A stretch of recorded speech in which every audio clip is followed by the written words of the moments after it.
Hi, എല്ലാ കൂട്ടുകാർക്കും സനു വ്ളോഗ്സിന്റെ പുതിയൊരു വീഡിയോയിലേക്ക് സ്വാഗതം. 2025 മോഡൽ ക്രെറ്റയുടെ ബേസ് ഈ വേരിയന്റ് ആണ്. ഇപ്പൊ GST ബെനിഫിറ്റ് വന്നപ്പോൾ ഏകദേശം 60,000 രൂപയാണ് ഈ ബേസ് വേരിയന്റിന് കുറവ് വന്നിരിക്കുന്നത്. അപ്പൊ GST ബെനിഫിറ്റിന് ശേഷമുള്ള ക്രെറ്റ വേരിയന്റുകളുടെ ഓൺ റോഡ് പ്രൈസ് എത്രയാണ്, എന്തെല്ലാം ഫീച്ചേഴ്സ് ആണ് ഈ ബേസ് വേരിയന്റിൽ കൊടുത്തിരിക്കുന്നത്, ഡീറ്റെയിൽ ആയിട്ട് നോക്കാം. അതുപോലെ തന്നെ ഇപ്പൊ റീസെന്റ് നമ്മൾ വിക്ടോറിയസിന്റെ LXI വേരിയന്റിന്റെ വീഡിയോ ചെയ്തിരുന്നു. അപ്പൊ അതിന് താഴെ കുറച്ചധികം കമന്റുകൾ വന്നിരുന്നു.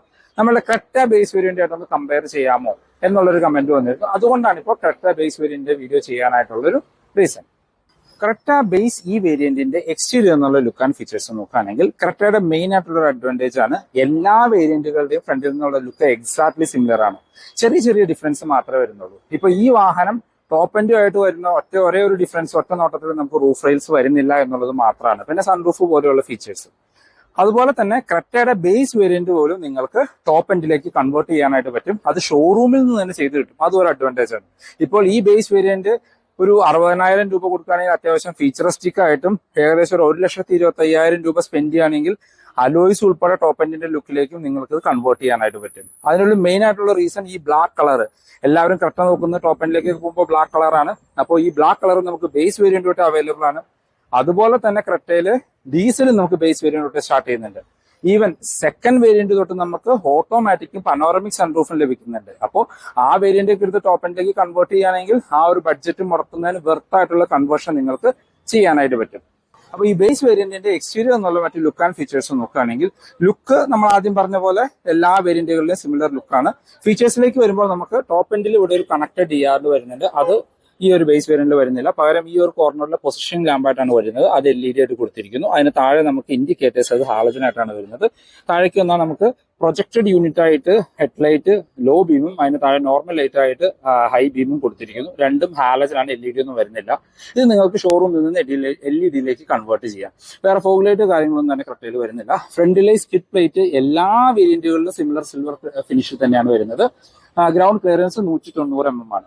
ഇപ്പൊ ടോപ്പ് എൻഡ് അല്ലെങ്കിൽ ഓപ്ഷണൽ വേരിയന്റ് തൊട്ട് നിങ്ങൾക്ക് ഈ ഗ്രില്ല് ഗ്ലോസി ബ്ലാക്ക് കളറിലാണ് വരുന്നത്. ഇതിനകത്തൊരു മാറ്റ് ബ്ലാക്ക് ഫിനിഷ് ആണ് കൊടുത്തിരിക്കുന്നത്. ഇത് നിങ്ങൾക്ക് ഷോറൂമിൽ നിന്നോ പുറത്തു നിന്നോ ആ കളർ ചേഞ്ച് ചെയ്യാവുന്നതാണ്. വശങ്ങളിലേക്ക് വരുമ്പോൾ നമുക്ക് ഇതിപ്പോ ബേസ് വേരിയന്റ് ആണെന്ന് മനസ്സിലാവും. കാരണം നമുക്ക് ഫെൻഡേഴ്സിലാണ് ഇൻഡിക്കേറ്റേഴ്സ് കൊടുത്തിരിക്കുന്നത്. അത് ഹാലജനായിട്ട് തന്നെ കൊടുത്തിരിക്കുന്നു. താഴേക്ക് വന്നാൽ നമുക്ക് വീൽ സൈസിൽ ഡിഫറൻസ് ഉണ്ട്. അതായത് ടോപ്പ് എൻഡിലേക്ക് പോകുമ്പോൾ 70 ഇഞ്ച് വീൽസ് ആണ്, ഇതിനകത്ത് 16 ഇഞ്ചാണ്. 205, 65, 16 ആണ് ടയർ സൈസ്. അത് കാണാൻ ഭംഗിയുള്ള വീൽ കപ്പ് കാര്യങ്ങൾ കൊടുത്തിരിക്കുന്നത്. ബ്ലാക്ക് ഫിനിഷ് ആണ് വരുന്നത്. ഫ്രണ്ടിലും ബാക്കിലും ഡിസ്ക് ബ്രേക്ക് ആണ് കൊടുത്തിരിക്കുന്നത്. വശങ്ങളിൽ ബ്ലാക്ക് ലാഡിങ് കാര്യങ്ങളൊക്കെ പോകുന്നുണ്ട്. പക്ഷെ അത് ഈ വാഹനം ബ്ലാക്ക് ആയതുകൊണ്ട് അങ്ങനെ എടുത്ത് കാണിക്കുകയൊന്നുമില്ല. മിറേഴ്സ് നമുക്ക് ആ ഒരു ബോഡി കളറിൽ തന്നെയാണ് വരുന്നത്. അത് ആ ഒരു ഗ്ലോസി ഫിനിഷിൽ തന്നെ വരുന്നുണ്ട്. ഡോർ ഹാൻഡിൽസും ബോഡി ഫിനിഷിൽ തന്നെ കൊടുത്തിരിക്കുന്നു. ഇതാണ് ഓൾ ഓവർ വശങ്ങളിൽ നിന്നുള്ള ഒരു ലുക്ക്. ഈ വാഹനത്തിനാണ് സെഗ്മെന്റിൽ കൂടുതൽ വീൽ ബേസ് ഉള്ള ഒരു വാഹനം. 2610 ഇതിന്റെ വീൽ ബേസ് വരുന്നത്. റീസെന്റ് ലോഞ്ച് ചെയ്ത വിക്ടോറിയസിൽ 2600 mm മാത്രമേ വീൽ ബേസ് വരുന്നുള്ളൂ. ഗ്ലാസുകൾ പ്ലെയിൻ ഗ്ലാസുകളാണ്. ഈ ഒരു സിൽവർ പോർഷൻ നമുക്ക് എല്ലാ വേരിയന്റിലും കോമൺ ആയിട്ട് കൊടുത്തിരിക്കുന്നു. റൂഫ് റെയിൽസ് വരുന്നില്ല, ഷോറൂമിൽ നിന്ന് ആക്സസറി ചെയ്യാം. ബാക്കിൽ നോർമൽ ആന്റിനയാണ്, അത് നിങ്ങൾക്ക് ഷാർപ്പിൻ ആന്റിനയിലേക്കും കൺവേർട്ട് ചെയ്യാനായിട്ട് പറ്റും. അപ്പോൾ വശങ്ങളിലേക്ക് നോക്കുമ്പോൾ എല്ലാ വേരിയന്റുകളുടെയും ലുക്ക് സിമിലർ ആയിട്ട് കൊടുത്തിരിക്കുന്നു. ബാക്കിലേക്ക് വന്നു കഴിഞ്ഞാൽ ക്രെറ്റയുടെ ഒരു മെയിൻ ആയിട്ടുള്ള അഡ്വാൻറ്റേജ് ആണ് ഈ ഒരു കണക്റ്റഡ് ടെയിൽ ലൈറ്റ്. അത് എല്ലാ വേരിയന്റുകളിലും കോമൺ ആയിട്ടാണ് കൊടുത്തിരിക്കുന്നത്. ഇപ്പോൾ ഇത് ബേസ് വേരിയന്റ് തൊട്ട് ടോപ്പ് എൻഡ് വരെ സിമിലർ ലുക്കാണ് അത് ബാക്കിൽ നിന്ന് ലഭിക്കുന്നത്. നമുക്ക് ബാക്കിൽ വൈപ്പറോ വാഷറോ ഡിഫോഗറോ ഒന്നും തന്നെ കൊടുത്തിട്ടില്ല. ഹൈ മൗണ്ടഡ് സ്റ്റോപ്പ് ലാമ്പ് കൊടുത്തിരിക്കുന്നു. ഡിസൈൻ തന്നെ ഒരു സ്പോയിലർ പോലെ തോന്നിക്കുന്ന രീതിയിലാണ് വരുന്നത്. നമുക്ക് ഇവിടെ സ്റ്റോപ്പ് ലൈറ്റ് കാണാം, അത് ഹാലജൻ ആയിട്ടാണ് കൊടുത്തിരിക്കുന്നത്. അതിനോട് ചേർന്ന് ഇൻഡിക്കേറ്റേഴ്സ് അതും ഹാലജനാണ്. ഈ ടെയിൽ ലൈറ്റ് മാത്രമാണ് LED ആയിട്ട് കൊടുത്തിരിക്കുന്നത്. അത് ആ ഒരു ഹ്യൂണ്ടയുടെ ലോഗോ എല്ലാം ഒരു ഗ്ലോസി ബ്ലാക്ക് ഫിനിഷിൽ തന്നെ വരുന്നുണ്ട്. ഒരു ഗ്ലാസ് ഫിനിഷാണ് അതിന് ടോപ്പിൽ കൊടുത്തിരിക്കുന്നത്. താഴേക്ക് വന്നു കഴിഞ്ഞാൽ നമുക്ക് 4 പാർക്കിംഗ് സെൻസേഴ്സ് ഉൾപ്പെടുത്തിയിട്ടുണ്ട്. റിവേഴ്സ് ലൈറ്റ് ഇവിടെ സെൻട്രൽ മോഡൽ ആയിട്ടാണ് കൊടുത്തിരിക്കുന്നത്. ബാക്കിലും ആ ഫ്രണ്ടിൽ കണ്ട സെയിം മോഡലിൽ തന്നെ സ്കിപ്പ് ലൈറ്റ് കാണാനായിട്ട് പറ്റും. വശങ്ങളിലും നമുക്ക് ഒരു റിഫ്ലക്ടേഴ്സ് കൊടുത്തിരിക്കുന്നു. വേറെ വേരിയന്റിന്റെ ബാഡ്ജിങ്ങോ അങ്ങനെ കാര്യങ്ങളോ ഒന്നും തന്നെ ക്രെറ്റയിൽ ഒരു വേരിയന്റിലും ഉൾപ്പെടുത്തിയിട്ടില്ല. ഇനി നമുക്ക് മാഗ്നറ്റിക് ബൂട്ട് ഓപ്പണിംഗ് ഉൾപ്പെടുത്തിയിട്ടുണ്ട്. ബൂട്ട് സ്പേസ് നോക്കുകയാണെങ്കിൽ സ്ക്വയറിഷ് ആയിട്ടുള്ള വലിയ ബൂട്ടുകളാണ് വരുന്നത്. 433 ലിറ്ററാണ് ബൂട്ടിന്റെ കപ്പാസിറ്റി വരുന്നത്.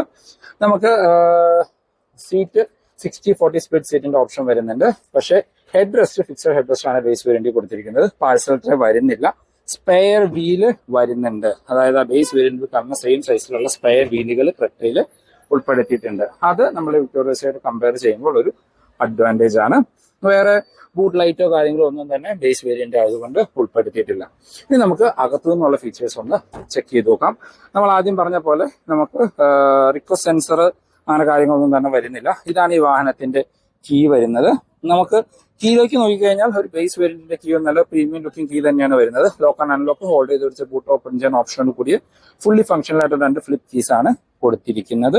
ഇന്റീരിയറിലെ ലുക്ക് ലേഔട്ട് കാര്യങ്ങളെല്ലാം എല്ലാ വേരിയന്റുകളിലും സിമിലർ ആയിട്ടാണ് വരുന്നത്. ഡോർ പാഡിലേക്ക് വന്നു കഴിഞ്ഞാൽ നമുക്ക് ഹാർഡ് പ്ലാസ്റ്റിക്സ് ആണ്, ഇവിടെ ഒന്നും സോഫ്റ്റ് ടച്ച് കൊടുത്തിട്ടില്ല ബേസ് വേരിയന്റ് ആയതുകൊണ്ട്. 4 പവർ വിൻഡോന്റെ control, lock and unlock, driver സൈഡിലെ window 1 touch up and down option വരുന്നുണ്ട്. മിറർ നമ്മൾ മാനുവലി കൺട്രോൾ ചെയ്യാനുള്ള ഒരു ഓപ്ഷനാണ് കൊടുത്തിരിക്കുന്നത്. ഡ്രൈവർ സീറ്റ് നമുക്ക് മാനുവലി ഹൈറ്റ് അഡ്ജസ്റ്റ് ചെയ്യാനുള്ള ഓപ്ഷൻ ബേസ് വേരിയന്റിൽ ഉൾപ്പെടുത്തിയിട്ടുണ്ട്. ടോപ്പ് എൻഡ് വരെ എസ് ഓപ്ഷൻ വേരിയന്റിലൊക്കെ സിമിലർ സീറ്റ് ഫാബ്രിക് കാര്യങ്ങളാണ് വരുന്നത്. ഇവിടെ നമുക്ക് ട്രാക്ഷൻ കൺട്രോൾ കൊടുത്തിരിക്കുന്നു. Auto stop start, headlight level adjust ചെയ്യാനുള്ള ഓപ്ഷൻ. AC വെന്റ്സിനകത്തെല്ലാം നമുക്ക് ആ ഒരു ക്രോം ടച്ച് കാണാനായിട്ട് പറ്റും. മാനുവൽ വേരിയന്റ് ആണ്. ഡെലിക്കേറ്റഡ് ഡെഡ് പെഡൽ കാണാം. നമുക്ക് ഫ്യൂൽ ലിഡ് ഓപ്പൺ ചെയ്യാൻ ഇവിടെ താഴെയും ഫുഡ് ഓപ്പൺ ചെയ്യാൻ ഇവിടെയായിട്ടും കൊടുത്തിട്ടുണ്ട്. ബേസ് വേരിയന്റിന്റെ ഇന്റീരിയറിലേക്ക് വന്നു കഴിഞ്ഞാൽ ഒറ്റ നോട്ടത്തിൽ ഇത് ബേസ് വേരിയന്റ് ആണെന്ന് നമുക്ക് ഫീൽ ചെയ്യും. കാര്യം മ്യൂസിക് സിസ്റ്റം വരുന്നില്ല, സ്റ്റിയറിംഗിൽ കൺട്രോൾസ് വരുന്നില്ല, മാനുവൽ AC ആണ് കൊടുത്തിരിക്കുന്നത്. പക്ഷേ എന്നാൽ അത്യാവശ്യം വേണ്ട ഫീച്ചേഴ്സ് എല്ലാം വരുന്നുണ്ട്. ഇപ്പോൾ നമുക്ക് 4 ഡോർ പവർ വിൻഡോന്റെ കൺട്രോൾ കൊടുത്തിരിക്കുന്നു. ഇൻസ്ട്രുമെന്റ് ക്ലസ്റ്റർ കൺട്രോൾ ചെയ്യാനുള്ള ഓപ്ഷൻസ് വരുന്നുണ്ട്. പിന്നെ 12 വോൾട്ടിന്റെ ചാർജിംഗ് പോർട്ട്, ഒരു ടൈപ്പ് C ചാർജിംഗ് പോർട്ട് കാര്യങ്ങൾ കൊടുത്തിരിക്കുന്നു. അതുപോലെ തന്നെ നിങ്ങൾക്ക് ഷോറൂമിൽ നിന്ന് നമ്മൾ ആദ്യം പറഞ്ഞ രീതിയിൽ ആ ഒരു 12 ഇഞ്ചിന്റെ മ്യൂസിക് സിസ്റ്റം തന്നെ, അല്ലെങ്കിൽ ആൻഡ്രോയിഡ് സ്ക്രീൻ തന്നെ ഇതിനകത്ത് ആക്സസറി ആയിട്ട് ചെയ്യാനായിട്ട് പറ്റും. അതിൻ്റെ കൂടെ സ്റ്റീറിംഗ് മൗണ്ടർ കൺട്രോൾ ആഡ് ചെയ്യാം, മിററിന്റെ കൺട്രോൾസ് ആഡ് ചെയ്യാം, അതിനകത്ത് ഓട്ടോ ഫോൾഡിങ് ആഡ് ചെയ്യാം. അങ്ങനെ ആക്സസറീസ് നിങ്ങൾക്ക് ചെയ്യുകയാണെങ്കിൽ ടോപ്പ് ആൻഡ് ലുക്കിലേക്ക് ഇത് കൺവേർട്ട് ചെയ്യാനായിട്ട് പറ്റും. ഇപ്പോൾ ഇതിനകത്തുള്ള മറ്റ് ഫീച്ചേഴ്സ് വരികയാണെങ്കിൽ നമ്മൾ എല്ലാ വേരിയന്റിലും കാണുന്ന സിമിലർ സ്റ്റിയറിംഗ് വീൽ തന്നെയാണ്. സ്റ്റിയറിംഗ് നമുക്ക് ടിൽറ്റ് ചെയ്യാനുള്ള ഓപ്ഷൻ കൊടുത്തിട്ടുണ്ട്. ടിൽറ്റ് ആൻഡ് ടെലസ്കോപ്പിക്കിന്റെ ഓപ്ഷൻ ഉൾപ്പെടുത്തിയിട്ടുണ്ട്. ഇടതുവശത്ത് ഇൻസ്ട്രുമെന്റ് ക്ലസ്റ്റർ കൺട്രോൾ ചെയ്യാനുള്ള ഓപ്ഷൻസ് മാത്രമാണ് വരുന്നത്. ഇടതുവശത്ത് വൈപ്പറിന്റെ കൺട്രോൾസും വലതുവശത്ത് ഹെഡ്ലൈറ്റിന്റെ കൺട്രോൾസും കാണാം. ഇൻസ്ട്രുമെന്റ് ക്ലസ്റ്ററിലേക്ക് വന്നു കഴിഞ്ഞാൽ നമുക്ക് ഫുള്ളി ഡിജിറ്റൽ ആയിട്ടുള്ള ക്ലസ്റ്റർ യൂണിറ്റ് ആണ്. എല്ലാ ഹ്യുണ്ടായി കാറുകളും കണ്ടുവരുന്ന സെയിം യൂണിറ്റ് തന്നെയാണ്. സ്പീഡോമീറ്ററും RPM മീറ്ററും അനലോഗായിട്ട് കൊടുത്തിരിക്കുന്നു. നടുക്കൊരു ഇൻഫർമേഷൻ ഡിസ്പ്ലേ, അതിനകത്ത് അത്യാവശ്യം വേണ്ട ഇൻഫർമേഷൻസ് എല്ലാം അറിയാനായിട്ട് പറ്റും. പിന്നെ gear position indicator as usual ഈ ഒരു ക്ലസ്റ്ററിൽ വരുന്നതാണ്, അത് ഇതിനകത്തും വരുന്നുണ്ട്. പിന്നെ TPMS ഈ ബേസ് വേരിയന്റിൽ ഉൾപ്പെടുത്തിയിട്ടുണ്ട്. TPMS ഉള്ള ഫീച്ചേഴ്സും ഇതിനകത്ത് കാണാനായിട്ട് പറ്റും. സെൻട്രലിലേക്ക് വന്നു കഴിഞ്ഞാൽ നമ്മൾ ആദ്യം പറഞ്ഞ പോലെ മ്യൂസിക് സിസ്റ്റം ഒന്നും വരുന്നില്ല. അവിടെ ഒരു എംപ്റ്റി സ്പേസ് ആണ്. അതിന് താഴെയായിട്ട് AC വെന്റ്സിനെല്ലാം ആ ഒരു ക്രോം സിൽവർ ടച്ച് കൊടുത്തിരിക്കുന്നു. അതിന് താഴെ hazard light, manual AC controls ആണ് കൊടുത്തിരിക്കുന്നത്. അതിന് താഴേക്ക് വന്നാൽ നമുക്കൊരു ടൈപ്പ് C ചാർജിംഗ് പോർട്ട്, 12 വോൾട്ടിന്റെ ചാർജിംഗ് പോർട്ട് കൊടുത്തിരിക്കുന്നു. 6 സ്പീഡ് മാനുവൽ ട്രാൻസ്മിഷൻ ആണ് ബേസ് വേരിയന്റിൽ. അത് ഡീസൽ ആണെങ്കിലും പെട്രോൾ ആണെങ്കിലും അതെല്ലാം ഒരു കാണാൻ ഭംഗിയുള്ള രീതിയിലാണ് ഗിയർ നോബ് കാര്യങ്ങൾ കൊടുത്തിരിക്കുന്നത്. അതിന് ചുറ്റുമെല്ലാം ആ ഒരു സിൽവർ ക്രോം ഫിനിഷ് കാര്യങ്ങൾ കൊടുത്തിരിക്കുന്നു. 2 കപ്പ് ഹോൾഡേഴ്സ്, സെന്റർ ആംബ്രസ്റ്റ് സ്റ്റാൻഡേർഡ് ആയിട്ട് എല്ലാ വേരിയന്റിലും വരുന്നുണ്ട്. അതിനകത്ത് ഡീപ്പായിട്ടുള്ള സ്റ്റോറേജ് സ്പേസ് കാണാം. സീറ്റ് ബെൽറ്റ് ഹൈറ്റ് അഡ്ജസ്റ്റ് ചെയ്യാനുള്ള ഓപ്ഷൻ കൊടുത്തിരിക്കുന്നു. 6 എയർ ബാഗ് സ്റ്റാൻഡേർഡ്, അതിൻ്റെ ഒരു ബാഡ്ജിങ്, സ്പ്രിംഗ് ആയിട്ടുള്ള grab handle, co driver sun visors വിത്ത് മിറർ ആണ്. മാനുവൽ ഡിമ്മിംഗ് ഉള്ള IR VMs കൊടുത്തിരിക്കുന്നു. നമുക്ക് ഡ്രൈവർ സൈഡിൽ സൺവൈസസ് വിത്ത് ടിക്കറ്റ് ഹോൾഡർ ആണ് കൊടുത്തിരിക്കുന്നത്. ഗ്ലോ ബോക്സ് നോക്കുകയാണെങ്കിൽ ഡീസന്റ് സൈസ് ആയിട്ട് glow box, cooled light feature കാര്യങ്ങളൊന്നും തന്നെ ഇതിനകത്ത് ഉൾപ്പെടുത്തിയിട്ടില്ല. അപ്പോൾ അത്യാവശ്യം വേണ്ട ഫീച്ചേഴ്സ് ഉണ്ട്. ബാക്കി കാര്യങ്ങൾ നമുക്ക് ഇതിനകത്ത് ആക്സസറി ആയിട്ട് ചെയ്യാനായിട്ട് പറ്റും. ബാക്ക് യാത്രക്കാരെ കംഫർട്ട് നോക്കുമ്പോൾ അത്യാവശ്യം വൈഡായിട്ട് തുറക്കുന്ന ഡോറുകളാണ്. ഡോർ പാഡ് നമ്മൾ ഫ്രണ്ടിൽ കണ്ട രീതിയിൽ തന്നെ ഡ്യുവൽ ടോൺ കളറിൽ കൊടുത്തിരുന്നു. ഹാർഡ് പ്ലാസ്റ്റിക്സ് ആണ്, സോഫ്റ്റ് ടച്ച് ഒന്നുമില്ല. പവർ വിൻഡോന്റെ control, door handles black finish ആണ്. അകത്തേക്ക് നമ്മൾ നോക്കിക്കഴിഞ്ഞാൽ നമുക്ക് ബാക്കിലേക്ക് AC വെന്റ്സ് ഉൾപ്പെടുത്തിയിട്ടുണ്ട്. ഒരു ടൈപ്പ് C ചാർജിംഗ് പോർട്ടും വരുന്നുണ്ട്. ഒരു സ്റ്റോറേജ് സ്പേസും കാണാനായിട്ട് പറ്റും. സീറ്റ് 60/40 സ്പീഡ് സീറ്റ് ചെയ്യാനുള്ള ഓപ്ഷൻ വരുന്നുണ്ട്. ഫിക്സഡ് ഹെഡ് റെസ്റ്റുകളാണ്, പക്ഷേ സെന്റർ ആംറെസ്റ്റ് വിത്ത് കപ്പ് ഹോൾഡേഴ്സ് ബേസ് വേരിയന്റിലും ഉൾപ്പെടുത്തിയിട്ടുണ്ട്. അപ്പൊ നമ്മൾ അകത്തേക്ക് കയറി ഇരിക്കുകയാണെങ്കിൽ എൻ്റെ ഫ്രണ്ട് സീറ്റ് എൻ്റെ ഹൈറ്റിനാണ് അഡ്ജസ്റ്റ് ചെയ്തിരിക്കുന്നത്. മാസീവ് ആയിട്ടുള്ള ലെഗ് റൂം ആൻഡ് നീ റൂം കാണാനായിട്ട് പറ്റും. അത്യാവശ്യം നല്ല തൈ സപ്പോർട്ടുള്ള സീറ്റുകളാണ്. ഈ സീറ്റിന്റെ ആ ഒരു സ്റ്റാൻഡിങ് പൊസിഷൻ ആണെങ്കിലും നല്ല രീതിയിലാണ് കൊടുത്തിരിക്കുന്നത്. ഹെഡ് റൂം നോക്കുകയാണെങ്കിലും നിവർന്നിരുന്നാൽ പോലും നമുക്ക് ഏകദേശം ഒരു 12-13 സെന്റിമീറ്റർ ഹെഡ് റൂം ബാലൻസ് കാണാം. വളരെ വൈഡായിട്ടുള്ള ബാക്ക് സ്പേസ് ആണ്. 3 പേർക്ക് സുഖമായിട്ട് കംഫർട്ടായിട്ട് യാത്ര ചെയ്യാനായിട്ട് പറ്റും. ബാക്കിലേക്ക് റീഡിംഗ് ലൈറ്റ് വരുന്നുണ്ട്. അത് ഹാലജൻ ആയിട്ട് കൊടുത്തിരിക്കുന്നു. സ്പ്രിംഗ് ആയിട്ടുള്ള ഗ്രാബ് ഹാൻഡിലാണ് 2 വശത്തും ഉൾപ്പെടുത്തിയിരിക്കുന്നത്. ഇപ്പൊ നമ്മൾ വിക്ടോറിയസൊക്കെ ആയിട്ട് കമ്പയർ ചെയ്യുമ്പോൾ ബാക്കിൽ സ്പേഷ്യസ് ആയിട്ട് നമുക്ക് ഫീൽ ചെയ്യുക ക്രെട്ട തന്നെയാണ്. വിക്ടോറിയസ് കുറച്ചും കൂടി ക്രാംഡ് ആയിട്ടാണ് നമുക്ക് ഫീൽ ചെയ്യുക. കാര്യം ഒന്ന് ആ ബ്ലാക്ക് ഇന്റീരിയറിന്റെ ആയിരിക്കാം, പിന്നെ ലെഗ് റൂം കാര്യങ്ങളൊക്കെ വീൽ ബേസിന്റെ ഒരു ഡിഫറൻസ് ഉള്ളത് കൊണ്ടും ആ ഒരു വീൽ ബേസിന്റെ അഡ്വാൻറ്റേജ് നമുക്ക് ഇന്റീരിയറിൽ ലഭിക്കും. ക്രെറ്റയുടെ സേഫ്റ്റി ഫീച്ചേഴ്സിലേക്ക് വന്നാൽ ബേസ് വേരിയന്റ് തൊട്ട് 6 എയർ ബാഗ് സ്റ്റാൻഡേർഡ് ആയിട്ട് വരുന്നുണ്ട്. ABS, EPD, traction control, hill hold, 4 വീലിലേക്കും ഡിസ്ക് ബ്രേക്ക്, TPMS, പിന്നെ സീറ്റ് ബെൽറ്റ് ഹൈറ്റ് അഡ്ജസ്റ്റ് ചെയ്യാനുള്ള ഓപ്ഷൻസ്. അങ്ങനെ ബേസിക് ആയിട്ട് വേണ്ട എല്ലാ സേഫ്റ്റി ഫീച്ചേഴ്സും ഈ ബേസ് വേരിയന്റിൽ ഉൾപ്പെടുത്തിയിട്ടുണ്ട്. ഇപ്പോൾ ടോപ്പ് എൻഡിലേക്കൊക്കെ പോകുമ്പോൾ ADAS ലെവൽ 2 പോലെയുള്ള ഫീച്ചേഴ്സ് നിങ്ങൾക്ക് ലഭിക്കും. എഞ്ചിൻ ആൻഡ് ഗിയർ ബോക്സ് ഓപ്ഷനിലേക്ക് വന്നാൽ ഈ ബേസ് വേരിയന്റ് നിങ്ങൾക്ക് പെട്രോളിലും ഡീസലിലും അവൈലബിൾ ആണ്, പക്ഷേ മാനുവൽ മാത്രമേ വരുന്നുള്ളൂ. ഇതിന്റെ EX ഓപ്ഷൻ എന്ന് പറയുന്ന സെക്കൻഡ് വേരിയന്റ് തൊട്ടേ നമുക്ക് പനോറമിക് സൺറൂഫും ഓട്ടോമാറ്റിക്കും ഉള്ള ഓപ്ഷൻസ് അവൈലബിൾ ആണ്. ഇപ്പോൾ പെട്രോൾ എഞ്ചിനിലേക്ക് വന്ന 1.5 litre natural aspect 4 cylinder petrol എഞ്ചിനാണ്. 115 HP ആണ് പവർ വരുന്നത്. 149 Nm ടോർക്കും ഉൽപ്പാദിപ്പിക്കുന്ന ഡീസന്റ് പവർഫുൾ ആയിട്ടുള്ള ഒരു എഞ്ചിൻ അല്ല, കുറച്ചും കൂടി ഇപ്പോൾ വിക്ടോറിയസ് ഒക്കെ ആയിട്ട് കമ്പയർ ചെയ്യാൻ കുറച്ചും കൂടി പവർഫുൾ ആയിട്ടുള്ള എഞ്ചിൻ എന്ന് പറയാം. പിന്നെ ഡീസലിലേക്ക് വന്നു കഴിഞ്ഞാൽ 1.5 ലിറ്റർ 4 സിലിണ്ടർ ടർബോ ഡീസൽ എഞ്ചിനാണ് കൊടുത്തിരിക്കുന്നത്. അതിന് 115 HP പവറും 250 Nm ടോർക്കും ഉണ്ട്. അപ്പോൾ ക്രെറ്റ എടുക്കുന്നവർ അധികം ഡീസലാണ് എടുക്കാറ്. കാര്യം ഓടിക്കാൻ രസമുള്ള ഒരു ക്രെറ്റയും ഡീസൽ തന്നെയാണ്. പെട്രോൾ മോശമെന്നല്ല, പക്ഷേ കുറച്ചും കൂടി ഓടിക്കാൻ രസം നമുക്ക് ഡീസൽ എഞ്ചിൻ തന്നെയാണ്.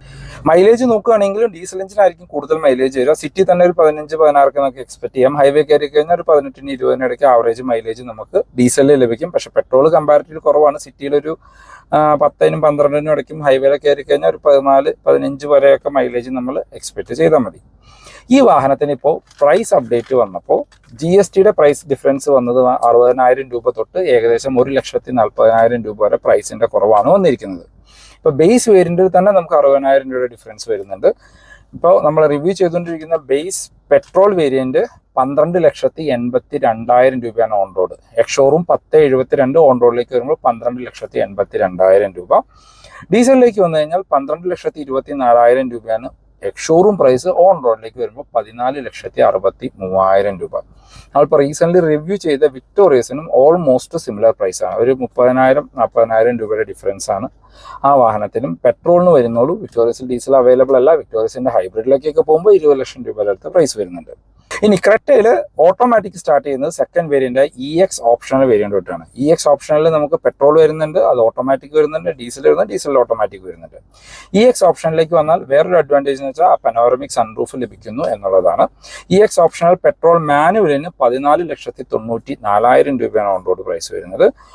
പെട്രോൾ ഓട്ടോമാറ്റിക്കിലേക്ക് പോയി കഴിഞ്ഞാൽ 16,54,000 രൂപ. ഡീസലിലേക്ക് പോയി കഴിഞ്ഞാൽ ഡീസൽ മാനുവലിന് 16,77,000 രൂപയും ഡീസൽ ഓട്ടോമാറ്റിക്കിന് 18,67,000 രൂപയാണ് ഓൺ റോഡ് പ്രൈസ് വരിക. അപ്പോൾ ആ ഒരു ഡീസലൊക്കെ എടുത്തിട്ട് ആക്സസറീസ് ചെയ്യുകയാണെങ്കിൽ പക്ക ടോപ്പ് എൻഡ് ലുക്കിലേക്ക് കൊണ്ടുവരാം. അതിനിപ്പോൾ മ്യൂസിക് സിസ്റ്റം കാര്യങ്ങളൊന്നും ചെയ്യേണ്ടി വരുന്നില്ല. സ്റ്റിയറിംഗ് കൺട്രോൾസും മ്യൂസിക് സിസ്റ്റം ആ വേരിയന്റിൽ ഓൾറെഡി ബിൽറ്റ് ആയിട്ട് വരുന്നുണ്ട്. ഇനിയും ക്രെറ്റയിൽ ഏറ്റവും കൂടുതൽ ഇറങ്ങുന്ന ഒരു വേരിയന്റ് S ഓപ്ഷണൽ വേരിയന്റ് ആണ്. S ഓപ്ഷണലാണ് ഏറ്റവും കൂടുതൽ റോഡിൽ കാണാൻ പറ്റുന്ന ഒരു വേരിയന്റ്. അതിൽ നിങ്ങൾക്ക് എല്ലാ എഞ്ചിനും ഗിയർ ബോക്സ് ഓപ്ഷനിലും അവൈലബിൾ ആണ്. ക്രെറ്റയിലെ most value for money variant എന്ന് എനിക്ക് ഫീൽ ചെയ്തിട്ടുള്ളതും S ഓപ്ഷണൽ വേരിയന്റ് ആണ്. ഒന്നല്ലെങ്കിൽ S ഓപ്ഷണൽ എടുക്കുക, അല്ലെങ്കിൽ ബേസ് ഈ വേരിയന്റ് എടുത്തിട്ട് ആക്സസറീസ് ചെയ്യുക. അതാണ് ക്രെറ്റയിൽ ചെയ്യേണ്ടത്. ഇപ്പോൾ S ഓപ്ഷൻ പെട്രോൾ മാനുവലിലേക്ക് വന്നു കഴിഞ്ഞാൽ 16,68,000 രൂപയാണ് അതിൻ്റെ ഓൺ റോഡ് പ്രൈസ് വരുന്നത്. പെട്രോൾ ഓട്ടോമാറ്റിക് ആണെങ്കിൽ 18,70,000 രൂപ. ഡീസൽ മാനുവലിന് 18,80,000 ഡീസൽ മാനുവലിന് ഓൺ റോഡ് പ്രൈസ് വന്നു. ഡീസൽ ഓട്ടോമാറ്റിക്കിന് 20,54,000 രൂപ. 20,54 അതൊരു പക്ക വെർത്താണ്. നമ്മൾ പേ ചെയ്യുന്ന പൈസയ്ക്ക് വാല്യൂ തരുന്ന ഒരു വേരിയന്റ് തന്നെയാണ് S ഓപ്ഷണൽ ഡീസൽ ഓട്ടോമാറ്റിക്. അപ്പോൾ ഇതാണ് ഇന്നത്തെ വീഡിയോ. പിന്നെ ഹ്യൂണ്ടായി ക്രെറ്റ നിങ്ങൾക്ക് ഇപ്പോൾ ഏകദേശം 1,20,000 രൂപ ഉണ്ടെങ്കിൽ ഡൗൺ പേയ്മെന്റ് കൊടുക്കാൻ നിങ്ങൾക്ക് ഓൺ റോഡ് ഇറക്കാനായിട്ട് പറ്റും. 7 കൊല്ലത്തേക്കുള്ള EMI ഓപ്ഷൻസ് വരുന്നുണ്ട്. പെർ ലാക്കിന് 1,450 രൂപ വെച്ചിട്ടാണ് അടവ് വരിക. ഇപ്പോൾ എക്സാമ്പിൾ നിങ്ങൾ ഒരു 1 ലക്ഷം രൂപ അല്ലെങ്കിൽ 1,20,000 കൊടുത്തെടുക്കുകയാണെങ്കിൽ ബാക്കി 10 ലക്ഷം രൂപയുടെ അടുത്ത് നിങ്ങൾക്ക് ലോൺ വരും. 10 ലക്ഷം 10 × 1,400 ഏകദേശം 14,000 15,000 രൂപ ആവറേജ് ആയിരിക്കും നിങ്ങൾക്ക് മന്ത്ലി അടവ് വരിക. അപ്പോൾ ഇതാണ് ഇന്നത്തെ വീഡിയോ നിങ്ങൾക്ക് യൂസ്ഫുൾ ആയെന്ന് വിചാരിക്കുന്നു. ഹ്യൂണ്ടായി റിലേറ്റഡ് ആയിട്ടുള്ള എന്ത് ഇൻഫർമേഷൻ ഞാൻ ഡിസ്ക്രിപ്ഷനിൽ പോപ്പുലർ ഹ്യൂണ്ടായുടെ നമ്പർ കൊടുക്കാം. 3000 ഹ്യൂണ്ടായുടെ നമ്പറാണ്. നിങ്ങൾക്ക് അവരെ കോൺടാക്ട് ചെയ്യാം. എവിടെ നിന്ന് വേണമെങ്കിലും ബുക്ക് ചെയ്യാനും ഡെലിവറി ചെയ്യാനും നിങ്ങൾക്ക് അവരെ കോൺടാക്ട് ചെയ്യാം. അപ്പോൾ പുതിയൊരു വീഡിയോ കാണുന്നവരെ ബൈ ബൈ.